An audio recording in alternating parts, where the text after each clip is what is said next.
Ya Allah, Bismillahirrahmanirrahim. Demək, Quran-ı Kərimdə bir ayə var. Həzrəti Nuh Peyğəmbərin duasıdır.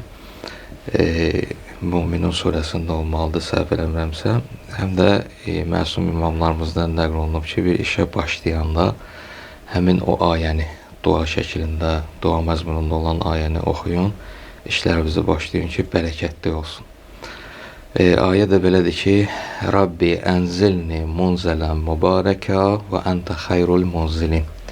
İlahi, məni gördüyüm işdə, nazil olduğum işdə, yəni indiyim işdə mübarək elə, bərəkətli elə və əntə xayrul munzilin.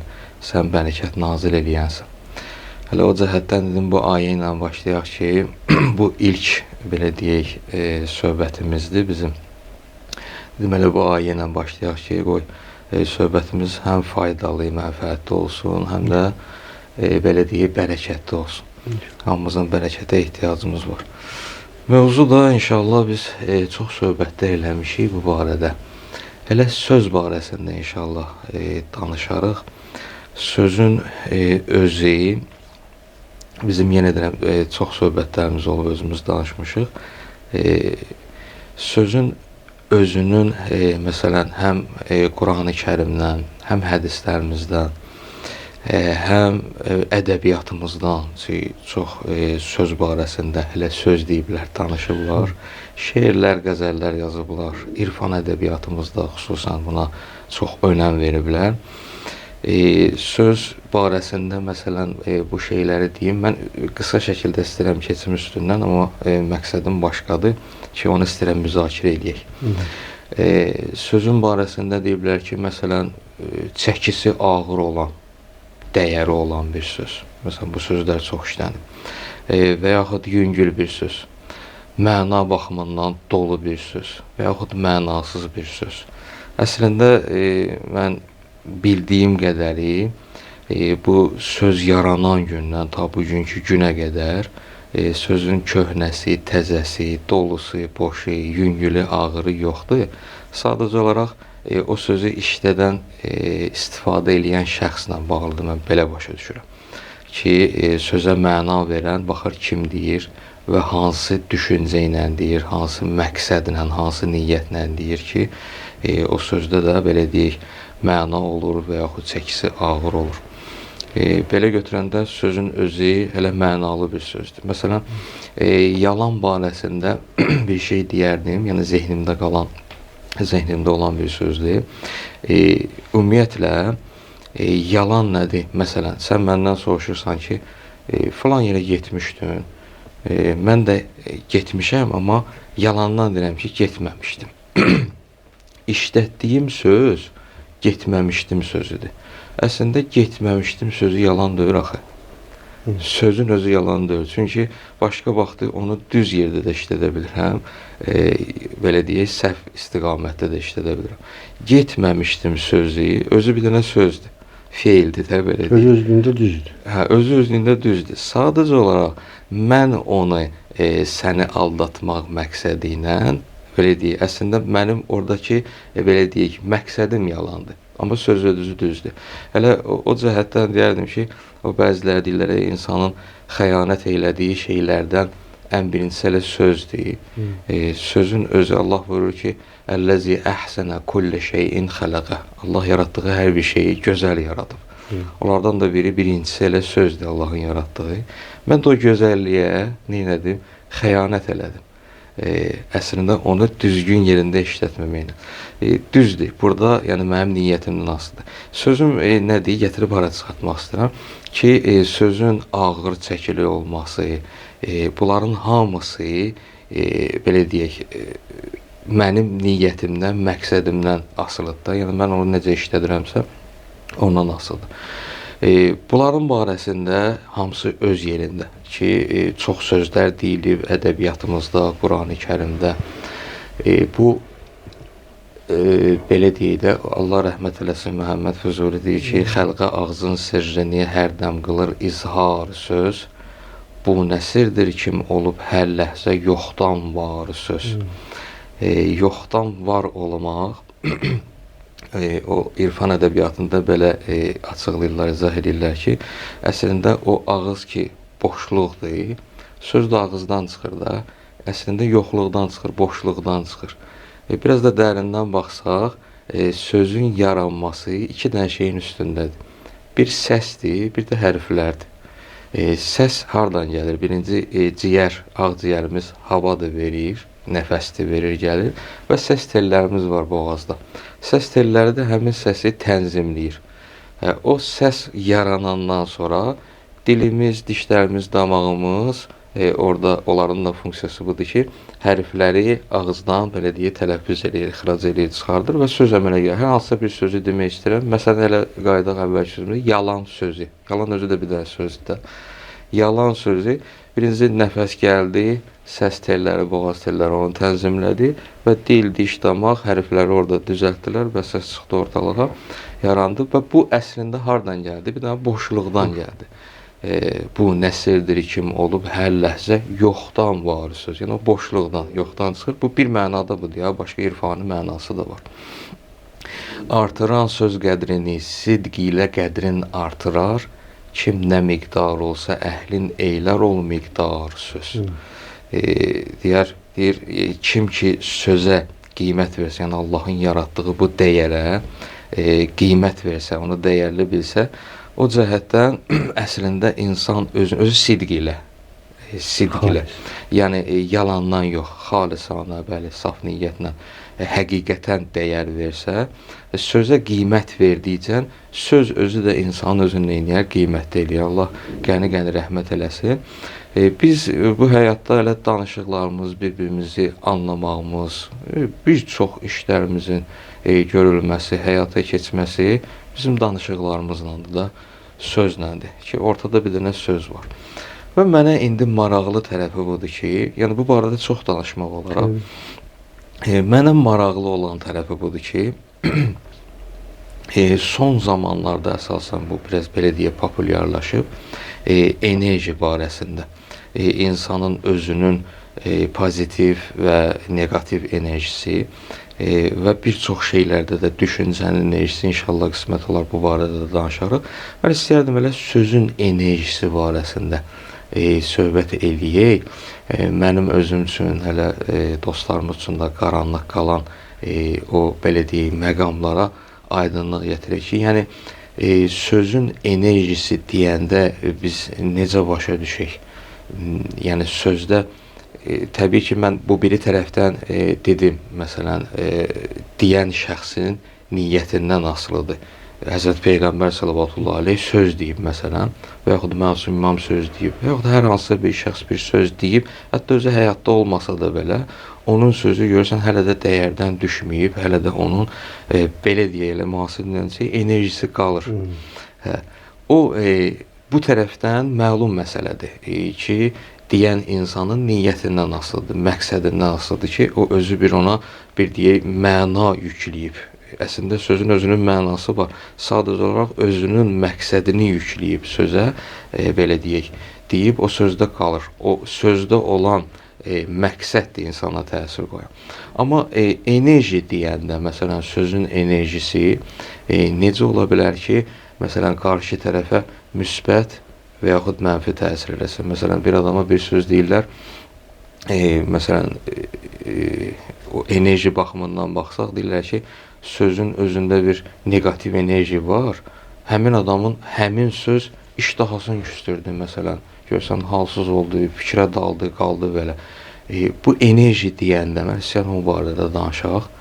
Ya Allah, sözün varsa buyur. Söz ümumiyyətlə enerjisi barəsindəki söhbət düşdü. Söz idarə edəndir. Söz düşüncədir, fikirdir, ümumiyyətlə. Aləm sözdür də, hara baxsın sözdür. Hardan nə eşitsən, yenə sözdür. Nəyə müşahidə eləsən, o da sözdür. Ehtiyatlı davranış, söz incəsənətdir. Yəni, dediyimiz şeirdən o qədər, yəni qəzəldən o qədər anlamasam da, amma dediyimiz o qəzəlin bir enerjisi var idi. Yəni, onu ki, söz səsləndirir, amma o səs, ciyərdən çıxan səs, bu nəfəsdir. Bu nəfəs sözü də Biz ona o qədər vərdiş eləmişik ki, müqəddəsliyi barəsində ümumiyyətlə heç düşünməmişik ki, o müqəddəsdir, yəni çox olduqca müqəddəs bir, yəni incə bir davranışa sanki möhtac bir varlıq kimi də məhfum bir yaradılmışdı. Hələ mən səsdən danışıram. Ciyər vasitəsindən ağlılıq verilən nəfəsdən danışıram ki, biz buna bu cür nəfəs kimi baxırıq. Bu nəfəsin özünün tərkib hissəsi də sözdür. Yəni, hər bir çəkilən nəfəs, hər bir alınan nəfəs, böyüklərdən də eşitmişik ki, öyle sizlər də eşitmişik ki, məsələn, bir nəfəsi, bir böyük bir insanın, bir şəxsiyyətin,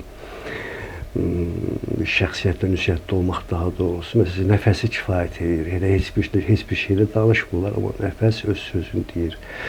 Nəfəs düşüncəyə səbəb olur. Məsələn, bir insanın susqun şəkildə başqa bir insana baxması, onun hansı halda ona necə baxmasını təyin, tam dəqiq, yəni hərf təyin eləməsi ilə nəyə görə baxır, nə cür baxır, amma enerji olaraq bilirik baxması ki, hansı təsirin altında baxır bizə.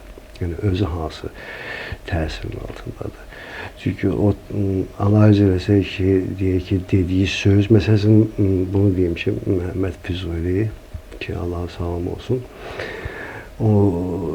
bəyək o nəzimdə dediyimiz o qəzəl, o adamın maksimum pozitiv enerjide olmasından xəbər verir. Çünki belə bir sözün nəzmə düzməkdən ötürü bilgi kifayət eləmir. Hansısa bir elmə sahiblənmək kifayət eləmir. Burada maksimum həlim və mərhəmət və səxavət kimi tanınan pozitiv enerji ehtiyacı olur. Ki, gördüyü hər bir şeyi, müşahidə etdiyi hər bir şeyi həlimlik xüsusiyyətindən istifadə edərək pozitiv enerjiyə çevrilir. Enerji çevriləndə bir şey, o hər bir şey nəyəsə çevrilirsə, olur söz. Söz və səs vasitəsilə çatdırılır. Sözün də kainatdan itməsi mümkünsüz olur. Ümumiyyətlə, bir insan dünyadan geçsə də belə, danışdığı söz negativ, pozitiv fərq yoxdur. Yəni, dövriyyənin tərkib hissəsinə keçir və o dövriyyədə öz təsirində negativ ya pozitiv, mənfi və müsbət fərq yoxdur. Hər halda dövriyyədə olduqca mənfisi mənfi tərəfə, müsbəti müsbət tərəfə təsir qoymaqla daim dövriyyənin bir hissəsi olur. Ona görə də ki, hər nə danışsaq, hər nə fikirləşsək, gərək fərqində olaq. Çünki hər bir sözün, hər bir düşüncənin enerjisi maksimumdur. Biz onun fərqində deyilik. Məsələn, bizim halımıza, bizim hərəkətlərimizə, münasibətə, ünsiyyətlərimizə təsir qoyur danışdığımız söz və yaxud da baxdığımız bir yer ki, hara baxsaq, hər yer məlumatdır və məlumatlanmağımızdan xəbərimiz olmur. Yəni, məlumatı necə alırıqsa, xəbərimiz olmur. Ötürəndə danışığımızın çox vaxtı fərqində oluruq. Mən inanıram ki, çox vaxtında da fərqində olur insanlar. Amma fərqində olmayan danışıq tərzləri də var ki, o alıb danışdığı məlumatlardır. Eşidib hardansa, ya qulaq vasitəsindən, ya titrəşimlə ki, deyək ki, dalğavari genetika elmi deyən bir şey var, o vasitəsilə, deyək ki, titrəşimlə eşidib, oturub onun daxilindədir, mətində inkadadır. Bu, şuuraltıda ayrı bir şeydir. Yəni, tam insanın genetikasına ait olan bir məsələdir. Yəni, oradan danışacaq, oradan götürəcək o məlumatı. O yazını da ona özü yazıb. Özü yazıb. Nə vasitəsilə, məsəl üçün, meyillənib, o yerdə müşahidə aparıb ki, meyillənib, o şeylərə qulaq asıb ki, onlara, məsəl üçün, o hala görə, onun o durumuna, ya fizioloji, psixoloji durumuna görə ona görə qulaq asmayardı, görə orada olmayardı.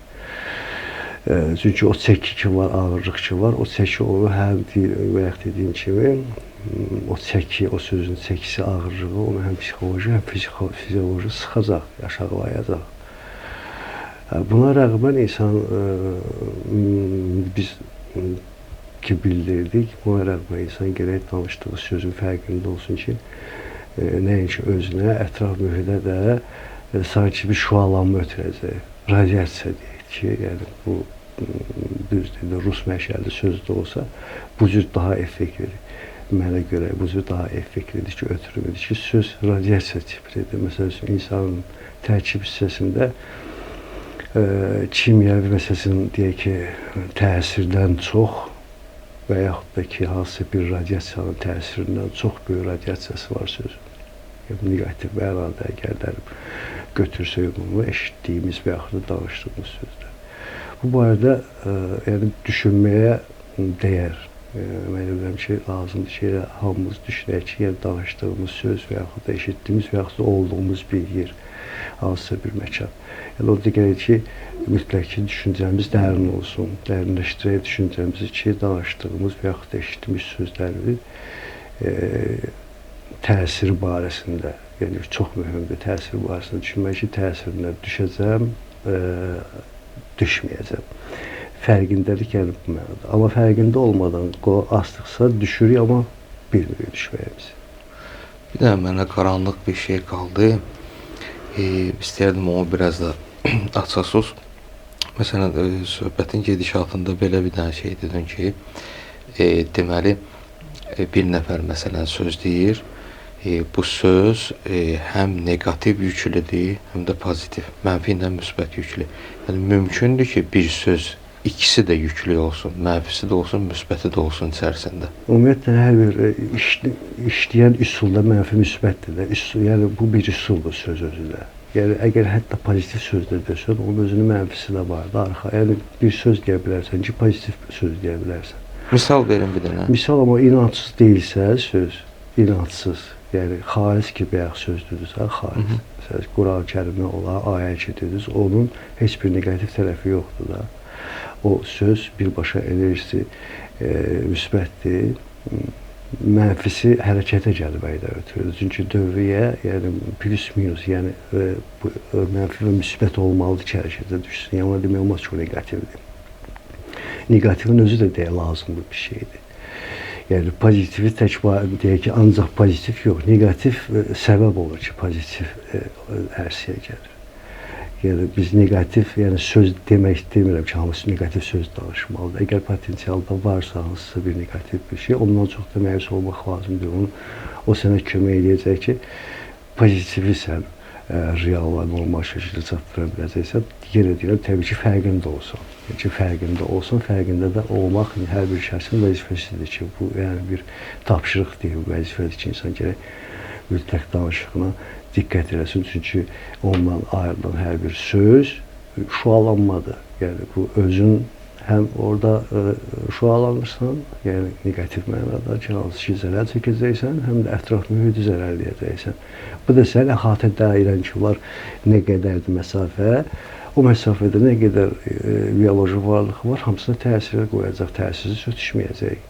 Yəni, bütün canlı varlıqlara hətta. Bütün canlı varlıq. Yəni, hətta bitkilərə. Hətta bitkilərə belə təsir qoyacaq. Necə ki, məsəl üçün, bayaq ki, Peyğəmbər İsa'ndan ki, danışdınız. Dediniz ki, onun dediyi söz, danışdığı söz, gətirdiyi kitab. Yəni, mən heç onlardan demirəm, o sözü barəsində ki, mən sizlərdən eşitmişəm ki, sözü 1400 il bundan qabaq deyib, yoxsa məsələn, fərq yoxdur, 5000 il qabaq başqa bir Peyğəmbər deyib. Ki, Allah'a salam olsun. Hər halda ki, o söz bu günləri o qədər incə sənət üsulu ilə deyilib ki, söz. Bu özünü göstərmək məqsədi ilə deyilməyib. Bu xalis enerji ilə, yəni müqəddəs, nəfəsi müqəddəs bilmək, yəni həqiqəti müqəddəs bilmək, həqiqətə ehtiram göstərərək danışılmış sözdür deyə bu gün və nə qədər dövriyyə davam edəcəksə, mənə qədər hamı istifadə edəcək. Hər bir eşidən üçün dərmandır. Biz dərman bilmirik deyə təsir eləmir. Məsələn, bayaq sizin dediyiniz bir ayə, o ayə məxsusən lazım deyil ki, hansısa bir xəstəyə üçün məxsusi bir ayə və yaxud da hansısa bir duadan istifadə olsun. Elə o ayə özü kifayət edir. Ola bilsin ki, elə o qəzəl bir kəsə oxunar, o şəfa tapar, dirilər. Ola bilsin, heç nə, sadəcə o adamın yanında nəfəs alarsan. O nəfəs alarsan ki, sən nəfəsi həqiqət bilirsən, yəni özünkü bilmirsən, yəni bilirsən ki, sən bu nəfəs sənə hədiyyədir. Bu baxımdan demək istəyirdim ki, sözün enerjisi böyükdür, müqəddəsdir, həm də bu mənada ki, sözümüzün əvvəlində dedik, söz pozitiv və negativ dalğa əsasında hərəkətdədir. Yəni söz, bizim sözümüz və aldığımız hətta informasiyalar özləri də neqativ və pozitiv enerji dalğası ilə bizə gəlməkdədir. Ona görə bizim meylimiz ha tərəfədirsə, ən çox o tərəfini götürürük sözün. Bir dənə məsələn bir misal desəm, o istəyirəm yenə qaydam o sözün həm mənfisi var, müsbəti var, enerji baxımından yüklüdür. Məsələn bir pozitiv bir söz desəm, oradan məsələn misal olaraq, oradan məsələn aça bilərsiniz ki, hansı tərəfdən negativi var sözün, mənfisi var. Məsələn sadə bir sözdə, salam əmi, necəsiz? Məsələn sadə bir sözdür. Əslində bu içimdən gələn bir sözdür. Məsələn dediyim, bu biri tərəfdən yanaşıram o məsələyə ki, içimdən gələn bir sözdür. Bir sevgimi, məhəbbətimi bildirdim, mehribançılığımı bildirdim və hal-əhval tutdum. Bir dənə cümlə, salam əmi, necəsiz məsələn. Burada bu cümlənin içərisində təbii ki, kimə desək deyəcək ki, pozitiv cümlədir və müsbət enerjilidir. Amma bunun mənfisi arasındadır. Mənfisi buradadır ki, deyilməyin enerjisinə baxmaq lazım, özü demişəm.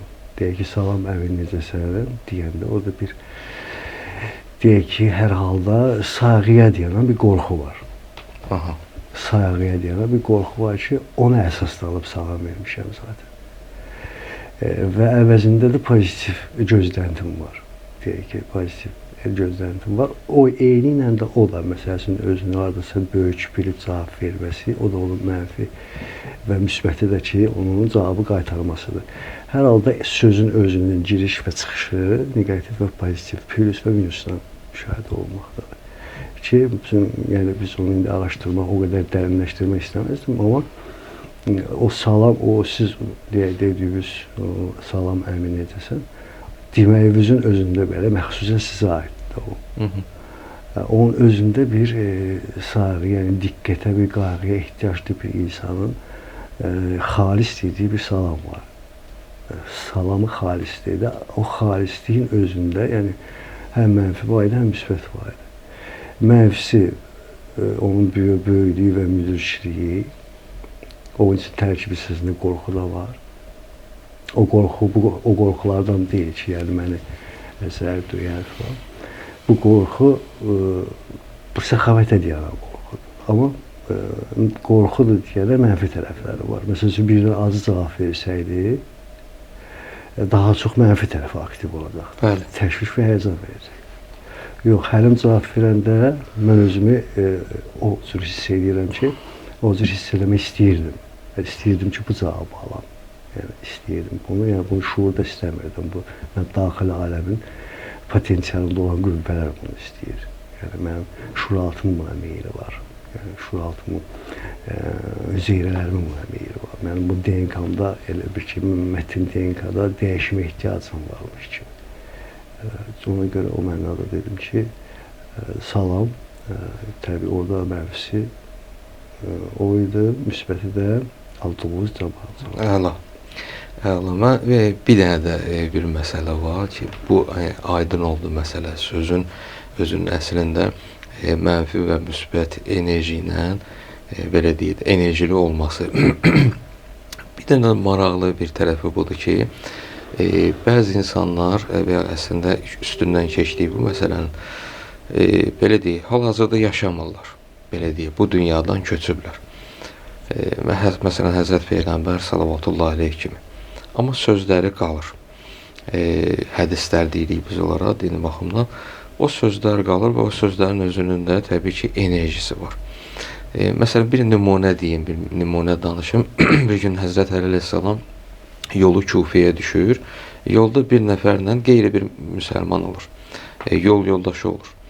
Deyirlər ki, hara gedirsən? Deyir, məsələn, mən Kufəyə gedirəm. O da deyir ki, mən də Bəsriyə gedirəm. Elə müəyyən yerə qədər yolumuz birdir. Hələ yolda söhbət eləyirik, gedik. Yolda danışa-danışa gedir. O bilmir ki, bu müsəlmanların imamıdır. Həmin şəxs. Və bir xeyli söhbət eləyirlər. Gəlirlər o yol ayrıcına çatanda ki, Əli əleyhissalam Kufəyə dönməlidir. Bu birisi də bu yolla getməlidir. O qədər söhbətləri şirinə alınıb ki, belə deyək, düşüblər söhbət, düşüblər deyəndə həmin şəxs daha doğrusu düşüb o gözəl sözlərin pozitiv enerjisinə, dalğasına. Hə. Heç xəbəri olmur. Birdən ayılır ki, sən demə yanındakı yol yoldaşı, həmsöhbəti, əleyhissalam yəni. Bununla o yoldan dönməyib. Təqribən hardasa məsələn də 1 kilometrə qədər yol gəlib. Birdən baxır, deyir ki, bəs sən deyirdin Kufəyə gedirəm. Dedi, bəli, Kufəyə gedirəm. Dedi, axı sən oradan dönməli idin, yol ayrılmalı idin. Dedi, bəli, dönməli idim, amma bizim Peyğəmbərimiz belə bir şey buyurub ki, kiminlə yol yoldaşı olsun, sənin boynunda haqqı var. Haqqı da budur ki, ondan ayrılanda bir neçə addım onu ötürəsən. Yəni, tez ayrılmayasan onunla. Çünki sən bir müddət, bir neçə dəqiqə, bir neçə saat mı, bununla yol yoldaşı olmursan. Əxlaqdır da, ədəbdir də, dinin ədəbi. Deməli, bunu deyəndən sonra həmin şəxs fikirləşir. Biraz fikirləşir, deyir, mən neçə vaxtı bir suala cavab axtarırdım. Tapdım cavabını. Deyir, nə? Deyir, sualımın bu idi ki, sizin Peyğəmbərinizin dini, İslami bu qədər surətlə yayılır, həmin dövrdən danışır. Mən deyir, hikmətini, səbəbini tapmaq istedim ki, niyə görə yayılır? Deyir, orada bildim ki, sən demə, elə belə əxlaqi məsələlərə görə İslam dini belə surətlə genişlənir, sizin Peyğəmbərinizin dini. Yəni, gör, nə deyir, bir nəfərlə nə dostundur, nə qohumundur. Sadəcə tanımadığın bir şəxslə yol yoldaşı olmuşsan. Amma bununla yenə də boynunda haqqı var ki, tez ayrılmayasan, bir neçə addım gedəsən onunla. Deyir, indi mən bunun cavabını tapdım. Ondan sonra soruşur ki, heç bu qədər yol gəldi, mən sənin adını soruşmadım, sən kimsən? Deyir, adım Əlidir. Deyir, hansı Əli? Əli ibn Əbi Talib. Deyir, müsəlmanların xəlifəsi. Deyir, bəli. Hələ orada əlindən tutur, şəhadət gətirir, İslamı qəbul edir. Olur müsəlmanlardan biri. O tərəfi ilə işim yoxdur. Məqsədim burada budur ki, Həzrət Peyğəmbər sallallahu aleyhi dünyasını dəyişib. Amma buyurduğu o kəlmə ki var, o hədis ki var, o hədisdə Həzrət Peyğəmbər sallallahu aleyhin bir növ özü yaşayıb, baxı, Həzrət Peyğəmbər özü də riayət elədiyi, əməl elədiyi bir işi tövsiyə eləyir, buyurur hədisində. Və Peyğəmbərin özünün, vücudunun və yerinə yetirdiyi rəftarın və əməlin enerjisi də plus yüklənib hara? Həmin o hədisə. Və o hədis o dövrdə deyilibsə, ta bugünkü gündə də kimə deyilsə bu söz ki, Peyğəmbərimiz belə buyurub, dinindən, əqidəsindən asılı olmayaraq hamıya xoş gələcək bir sözdür. Və bu hədisində müsbət bir enerjisi var da, yəni bu danışdığımız mövzumuza əlaqəli olaraq. İndi mən o dini baxımdan, yəni anladığım cəhətdən deyirəm ki, insanın sözünün hələ pozitiv enerjidən, hətta negativ də olsun belə təsir dairəsi ki var, ki nə qədər, hansı məsafədə təsir qoyur, onun elədiyi, belə deyək, iradəli şəkildə, ixlaslı şəkildə yerinə yetirdiyi əməllə bağlıdır. Çünki sözün altında əməl var.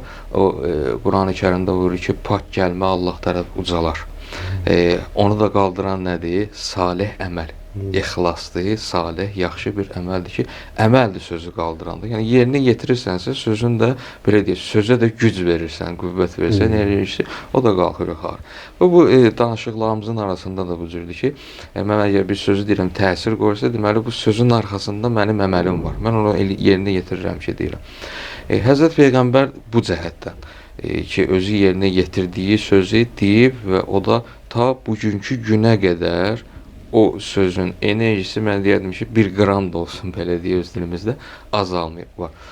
İndi elə o mənim üçün maraqlıdır ki, zamanəmizin insanları, belə biz də daxil olmaqla insanlar, sözlərinin enerji dairəsi, məsafəsi, ölçüsü hara qədərdir? Məsələn, Həzrət Peyğəmbərin bəşəriyyət, belə deyək, sözü buyurduğu gündən ta bəşəriyyətin sonuna qədər o qüvvədədir, enerjisi yerindədir, qalır. Hətta ondan o tərəfə də davam edəcək, amma bura qədərdir. Amma adi bir insanın, özümüzün, məsələ özümüzdən misal deyək, sözümüzün enerjisi, məsafəsi nə qədərdir, zaman ölçüsü, müəyyən zamana qədərdirmi ki, da qutardı orada, yoxsa ki, elə bizim də sözlərimiz, burada fərq qoymuram, amma negativ tərəfdən, pozitiv tərəfdən. Deməli, hər kəsin sözünün xasiyyətindən asılıdır. biopoliyası, yəni əhatə dairəsi. İnsanın özünün xasiyyəti yoxsa? Sözünün xasiyyəti. Aha. O necə olur? İnsan özünün xasiyyətindən başqa sözün də xasiyyəti var. Formalaşma vaxtı var da, hansı xasiyyət, kimin eşitib, məsəl üçün deyək ki, onun sözünə xasiyyət verməsinə səbəb olan müəllim.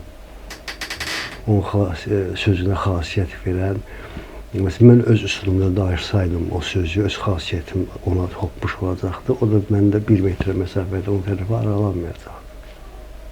Deyək ki, mənim yanımda qalacaqdı da, yəni özüm yaratdığım bir məhfuma çevriləcəkdi. Bir dənə üzr istəyirəm. Onda belə çıxır ki, xasiyyəti bu cür izah elədiniz də, mən məsələn və sizdən eşitdiyim sözü danışıram. Yəni bu sözün xasiyyəti mənim deyil, sizindir də onda. Onu xaricləşdirməmiş danışanda, özəlləşdirməyib danışanda. Təbii ki, yəni əmələ çevrilməmiş, onun təsir qoyması da olmayacaq. Çünki onun üçün deyirlər də öz sözü danışır. Öz sözü danışır.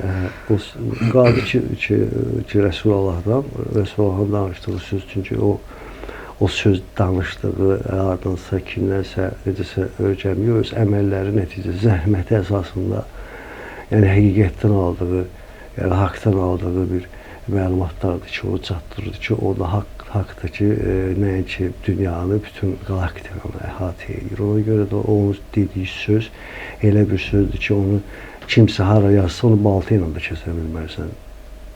Onun enerjisi sonsuzdur.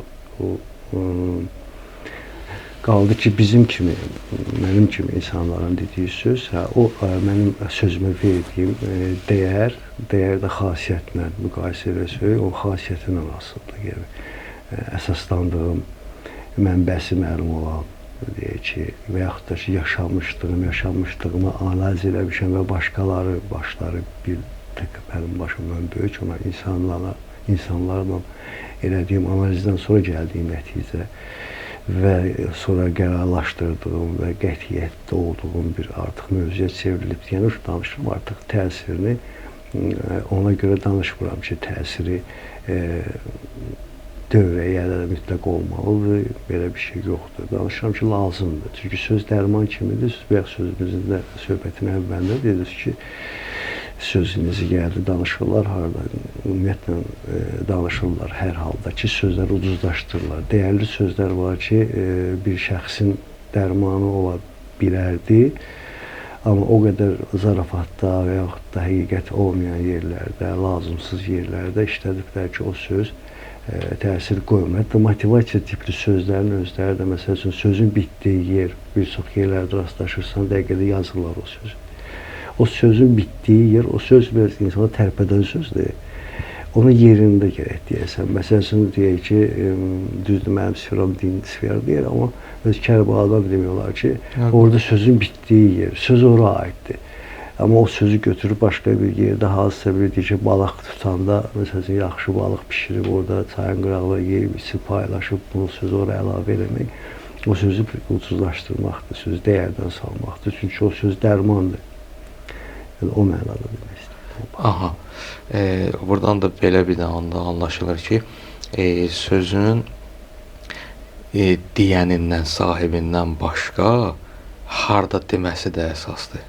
Ki, o da enerji məsələsində öz rolunu oynayır. Hə, məsələn, tam məlum. Bir dənə də məsələ deyim, elə dərman məsələsindədir. Quran-ı Kərimdə Allah Quranın özü barəsində, Quranda sözlərdən ibarətdir də, sözümüzün əvvəlində danışdığı ki, nəfəslik gəlir, səs telləri köməklə səs yaranır və hərflərdən Allah Bəqərə surəsində elə başlayanda əlif, lam, mim, 3 dənə hərf nümunə misal çəkir, müqəttə hərflər deyirlər buna və sonra başlayır Quran barəsində və müxtəlif mövzular barəsində surənin sonuna qədər Allah Teala danışır və tam elə Quranın axırına qədər ki, bütün sirlər də Quran-ı Kərimin içərisindədir. O 3 dənə hərflə başlaması müxtəlif sözlər deyiblər varsa, biri də budur ki, Allah demək istəyir ki, yəni mən Quranla ki, möcüzə yaratmışam bu sözlə, bu da hərflərdən ibarətdir. Əlif, lam, mim. 3 dənə hərfi də nümunə olaraq misal çəkir və Quranın özü barəsində vurur ki, Allah Teala şifaun linnas.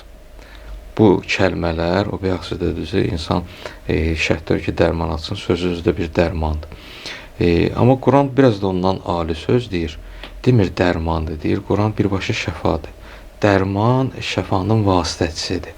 Bu vasitəsiz şəfadır. Hə, birbaşa şəfadır. Yəni elə belə deyək də bir dərmanı atarsan, amma dərmanda belə bir şey var ki, biz dərmandan istifadə edirik müəyyən xəstəliyimizin sağalmasına görə.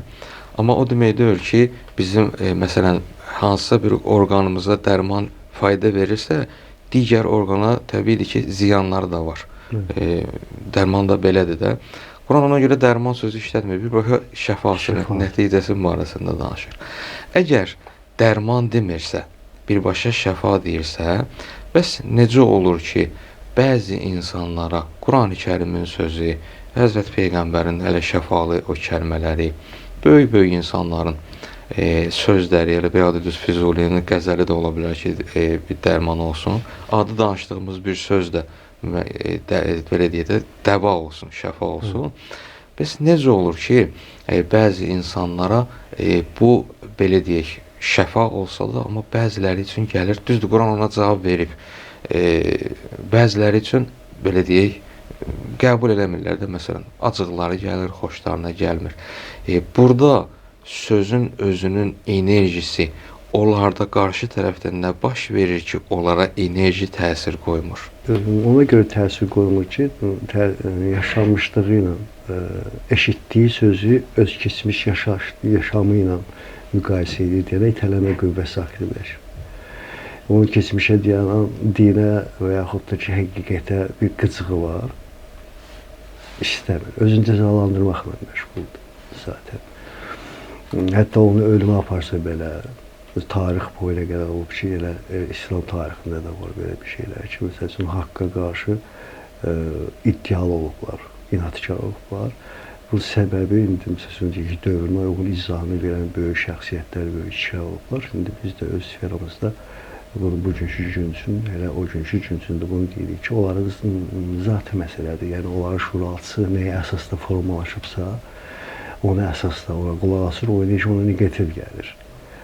Çünki həqiqətdir, həqiqətə qızığı var, o istəmir sağalmaq, o istəmir yaxşı olmaq. Çünki onun komfort bir zona, təlqinlə ona hapdolmuş bir həqiqət var ki, negativ mənada həqiqət o belə qəbul olub deyənə, eşitdiyi söz ona fayda vermir. Hətta o insanlara dərman belə fayda vermir. Çünki itələmə qüvvəsi o qədər böyükdür. Onlar sağlamır, çünki özünü cəzalandırma proqramı aktivləşib DNK-da.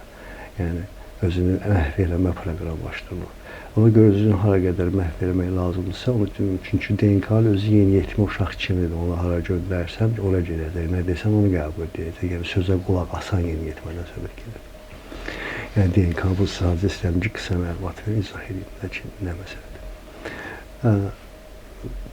Təbii ki, yəni, bu gün dövrümüzdə var ki, insanlar ki, müəyyən, sizin deyə halına ki, müraciət edirlər. Heç halda, heç bir halda yəni qəbullanmaq istəmir. Yəni, olduğu... Bir şey soruşa bilərəm, sözü kəsirəm, üzrlə hesab edirəm. Həmin o həqiqəti qəbul eləməyən, dediniz ki, içərisində bir belə deyək, aqressiyası var həmin həqiqətə qarşı. Həmin sözə qarşı, yəni şəfa olan sözə qarşı aqressiyası var, yoxsa həmin o sözün sahibinə qarşı? Sahibinə qarşı kimlər isə, öz sülaləsində kimlər və yaxud da müşahidə elədiyi insanın dərs aldığı bir kəsin sülaləsində kimisə ola bilər. Amma bu adamın yox, bu adamın fərqindədir, bu sözün özünə qıcığı var. Məsəl üçün, oruç tutmaq sözünə. Bir qıcıq olan adam var ki, özünüzdən şeylər çıxartır. Niyə görə bu qədər iddialıdır? Yəni, heç bir dəlil də yoxdur əlində. Heç bir dəlil olmadan. Mədəsi ağrıyır, insan ac qalar, nəsə olar, özündən götürdü. Yəni, özünü fikirləşdiyi, özünün bir 5-6 nəfərlə gəldiyi, sizin bu danışıq vasitəsilə gəldiyi bir qərarla orucluğu, lazımsız olduğu bir şey kimi baxır, məsələn, deyək, hansısa bir dərmana əhəmiyyətsiz baxır. Niyə? Çünki aldığı ki, söz ki var, o sözə əsasən bir komfort, bir hal hiss edib, yaşayıb, ya bir, deyək ki, kiminəsə hardasa oturub, yiyib, içib, bir musiqiyə qulaq asıb, hər nəsə bir şey edib, o oradan çıxmayacaq. Onu oradan, yəni, çıxa bilər oradan ki, orada qalasa insan deyil, yəni oradan onu da oradan çıxartmaq olar. Amma mütləq şəkildə onun həqiqətlərini sındıraraq, məsələn, necə ki, bunu keçmişdən İslam tarixinə baxanda görür ki, müəyyən mənada bir var bacardıqları qədər ediblər, bir var ki, eləmək lazım olandan da artıq ki, hallar, işlər olub ki, ediblər ki, qırılıb gələnlər gəliblər, qırılıb gəlməyənlər o inatkarlıqların içində qalıblar, amma başa düşməyiblər. Çünki o, məsələn, deyək ki, Əli İslam kimi kişi ola bilməzdir ki, başa salmasın ki, səndənə baş verir. Çünki mənim sizdən eşitdiyim bir hədisə əsasən, hər kəs dilinin altında gizlənib kimi belə bir söz var ki, danışdığım kimsənsən. Əgər bu sözü deyən şəxs bunu deyirsə, danış səni deyim kimsən, mən abrını aparmaq məqsədim demir ki, yəni danış kimsən, kəşf edeyim səni. Yəni, kəşf olun ki, diri qala biləsən, kəşf olun ki, özünü tanıyasan. Həqiqəti inkar eləməyəsən. Bu lazım deyil ki, Allahı qəbul edəsən, özünü qəbul edəsən. Yəni ki, ehtiyac yoxdur ona.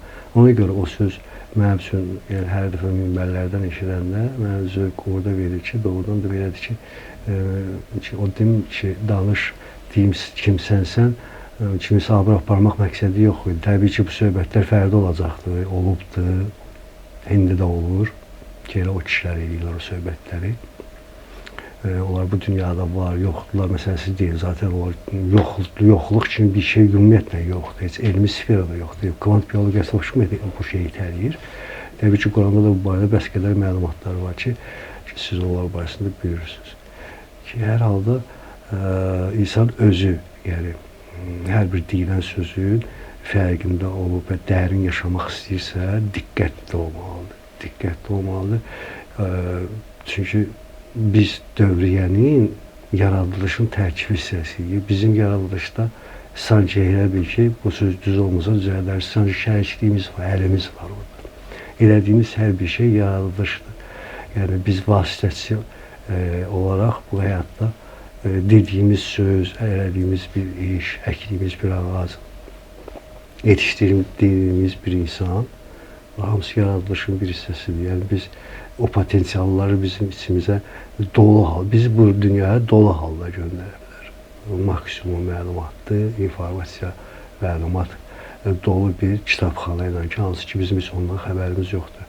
O kitabxanadan ki, o kitabxana nədir? Ki, böyük bir hər bir kəsin içində elə bir kitab var ki, o kitabı özü ancaq istəsə lazım olsa oxuya bilər, ya da şansı bilir ki, insan olsa onu oxuya bilər.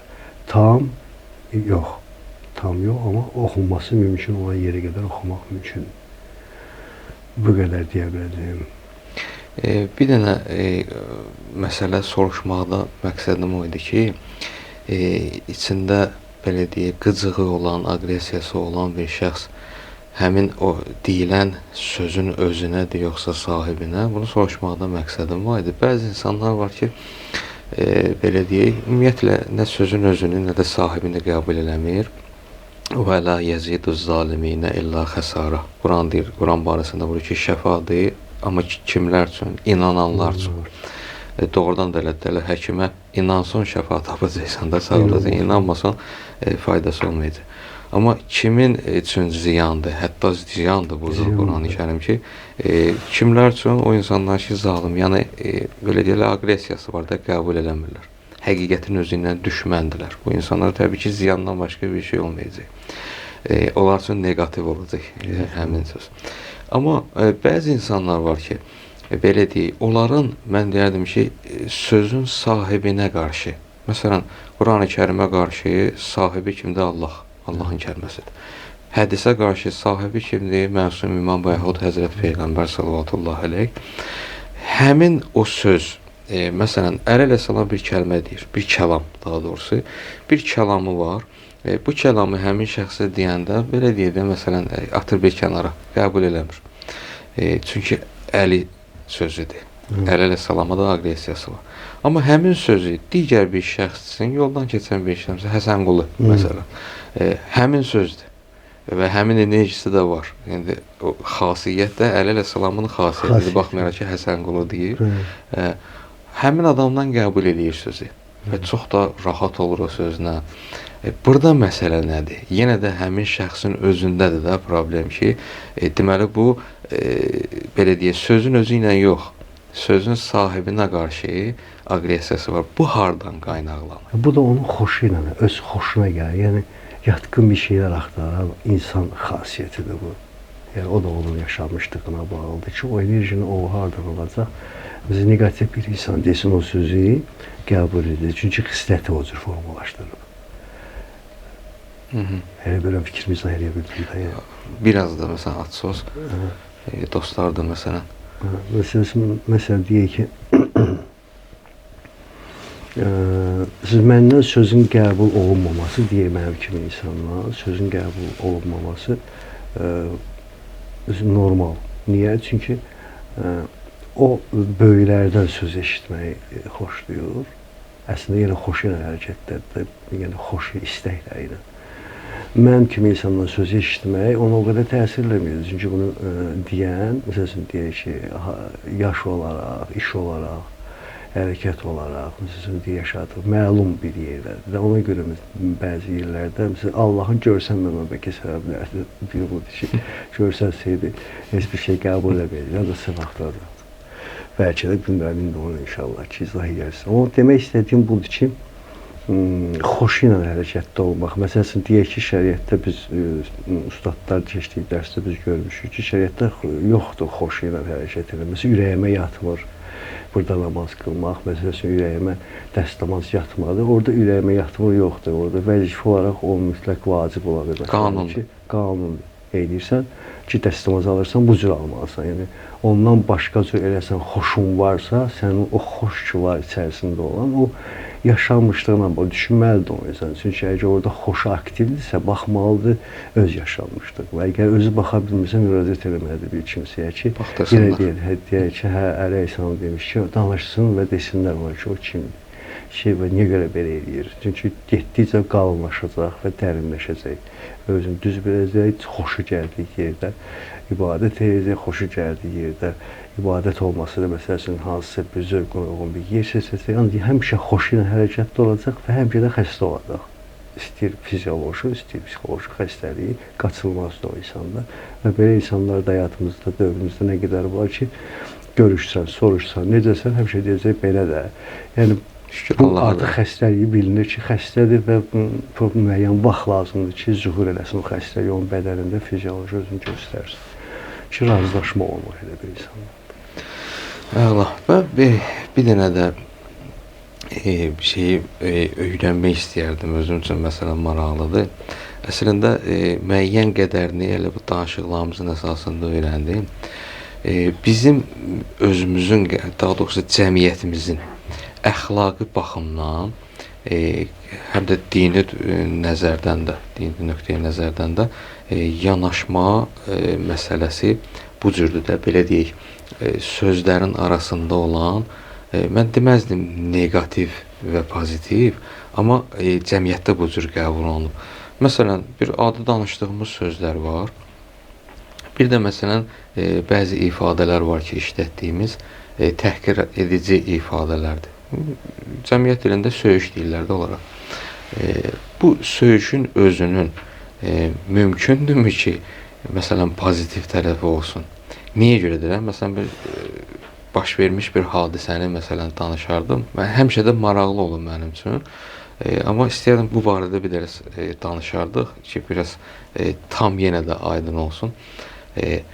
Bizim böyük alimlərimizdən biri, adını deməyim qalsın. Bu deyir ki, bir gün bir yerə dəvət eləmişdilər məni. Getdim, orada çıxış elədim, danışdım. Və söhbətimi tamamlayınca insan kütləsi də çox idi. Düşəndə tribunadan bir nəfər gördüm, əllərini açıb belə gəldi, qucaqladı məni.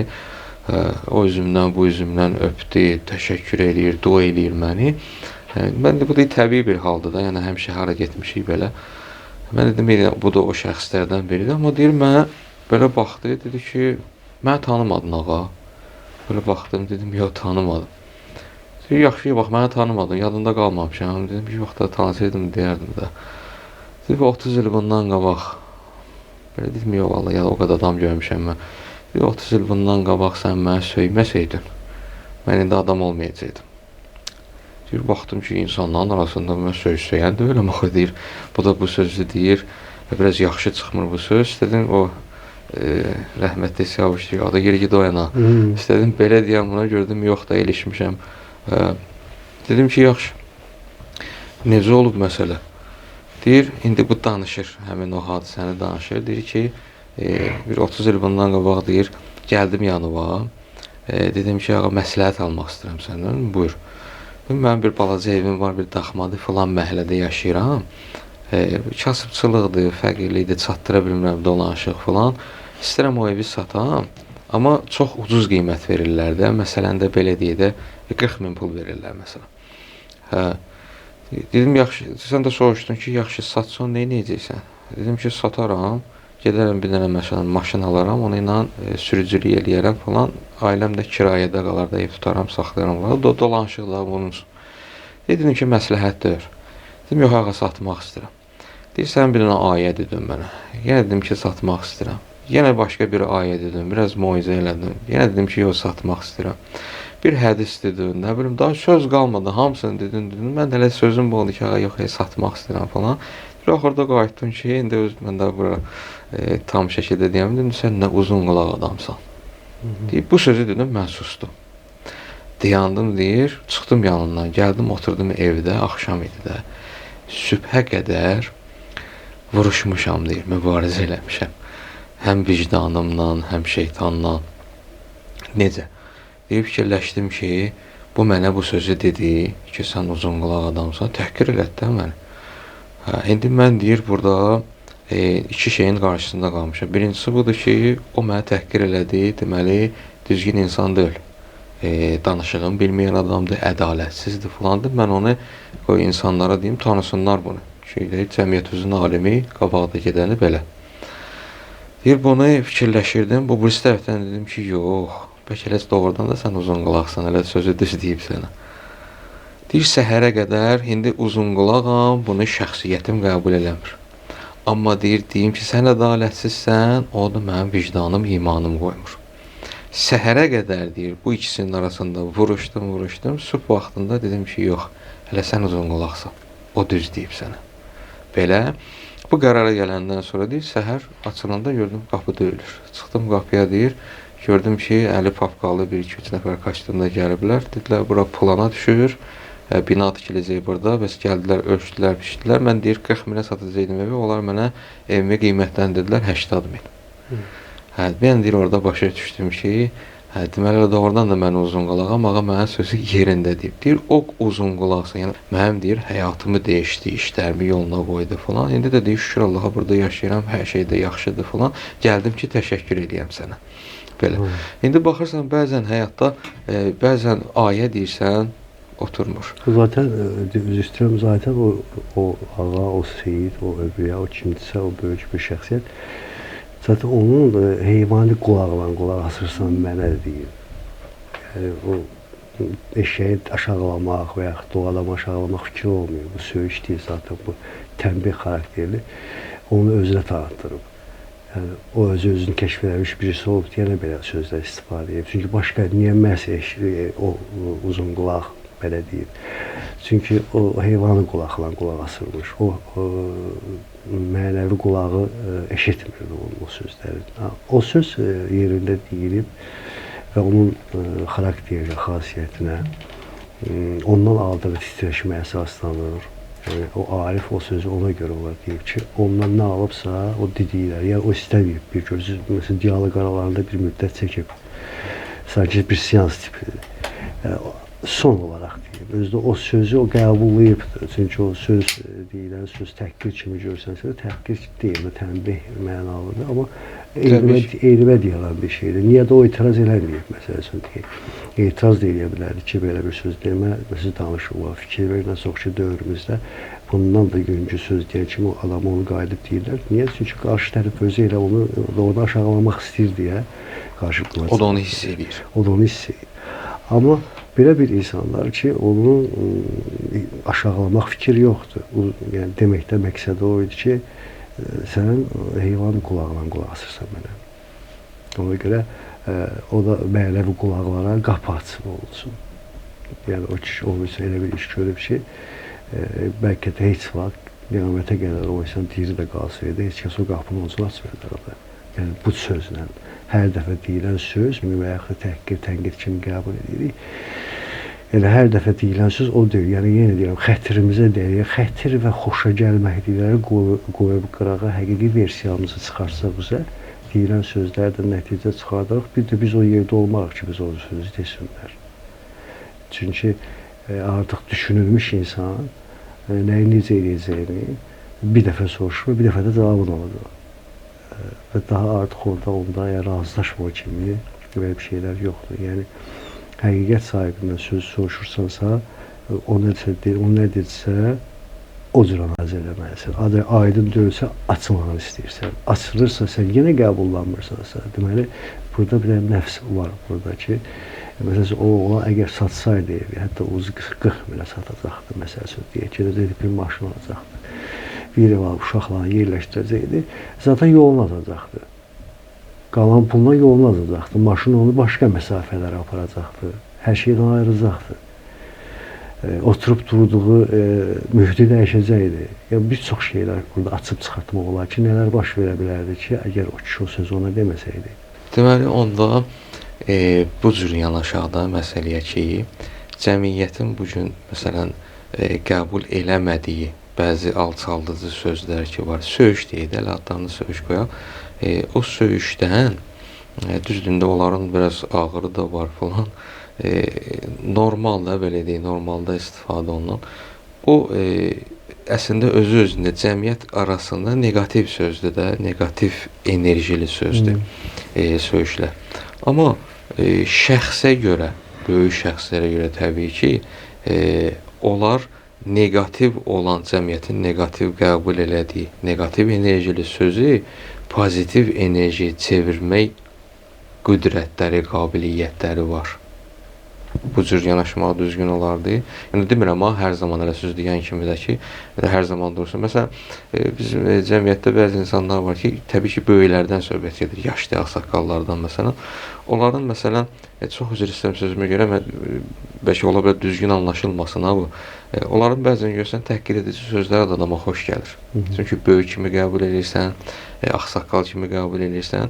Hətta elə bil ki, o söz onlara yaraşır. Amma ondan başqası desə, təbii ki, insan demiş ki, xətrinə dəyər. Öyle bir şey o söz onlarındır.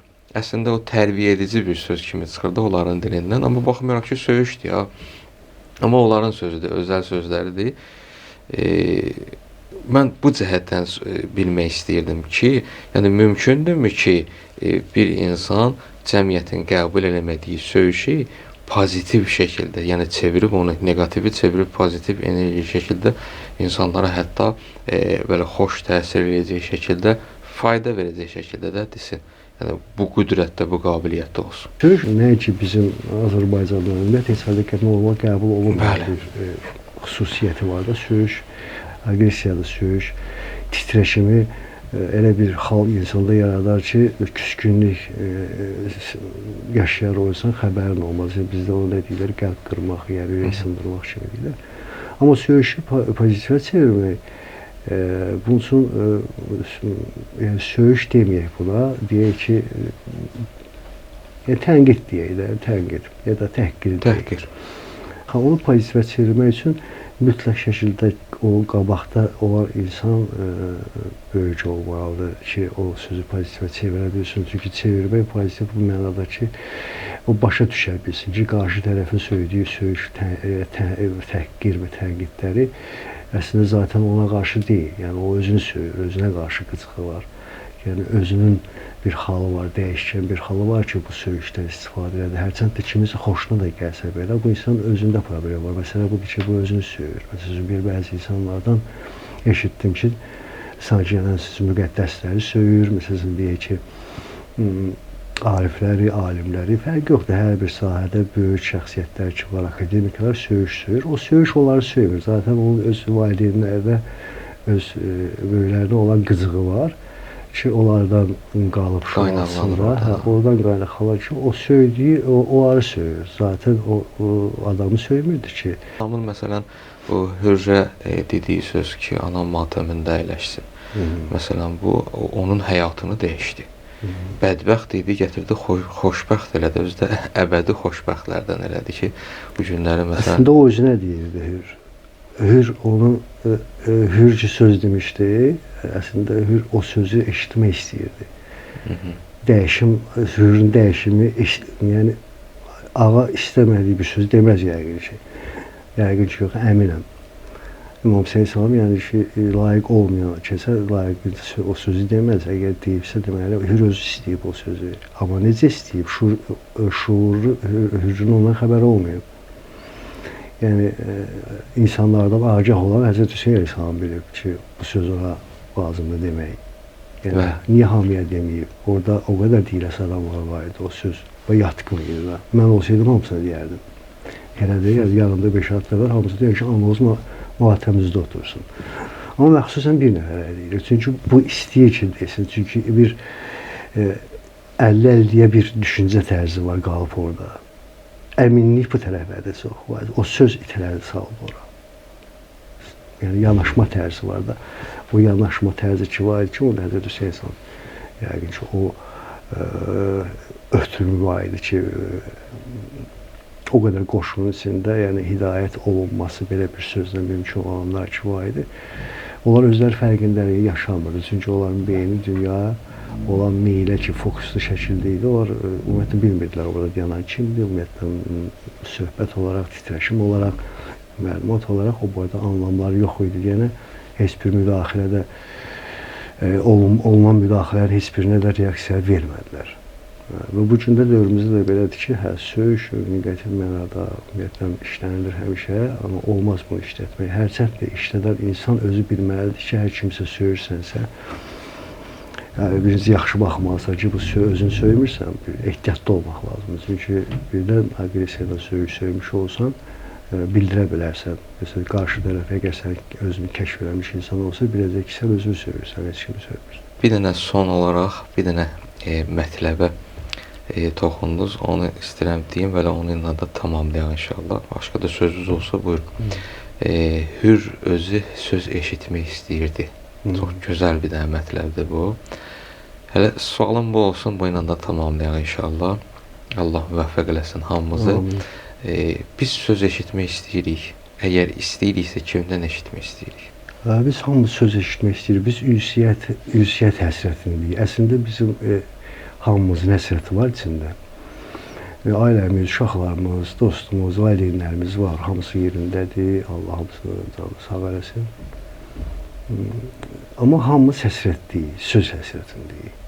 Biz zaten yaşadığımız bəzi acılar, zaten yaşadığımız bəzi qeyri-adekvat görsənən həyat tərzi, o hamısı bizim həsrətdən doğur. Məsələn, biz gözümüzü kəşf eləsək, deyək ki, danışmağa bir sirdaş tapa bilsək, ki, təbii ki, sirdaş var, danışa bilsək, yəni bildiklərimiz ki, bizi, o bilgilər ki, hansı ki, biz bilirik, o bilgilər bizə niyə kömək eləmir? Çünki altda dayanan, yəni çox aşağıda, bu mənada deyirəm ki, aşağı dediyim ki, başa düşülsün, yəni çox dərinliklərdə dayanan bir küskünlük və incimişlik hallar ki var insanın daxilində, ona rəğbən insan onu özündə zühur elətdirə bilmir. Həqiqətə dayanan bəzi söz eşitmələr ki var, məsələn, zövq aparma ki var sözlər, meyillərinə uyğun, yenə deyirəm ki, xoşuna uyğun sözlər eşitməyə özünü meyilləndirir. Bu qədər. Təşəkkür edirəm. Allah müvəffəq eləsin. Sizə də təşəkkür edirəm. Çox sağ olun, zəhmət çəkdiniz. Allah müvəffəq eləsin. Allah bizi söz dinləyən yox, söz eşidənlərdən eləsin inşallah. Sağ olun. Sağ olun.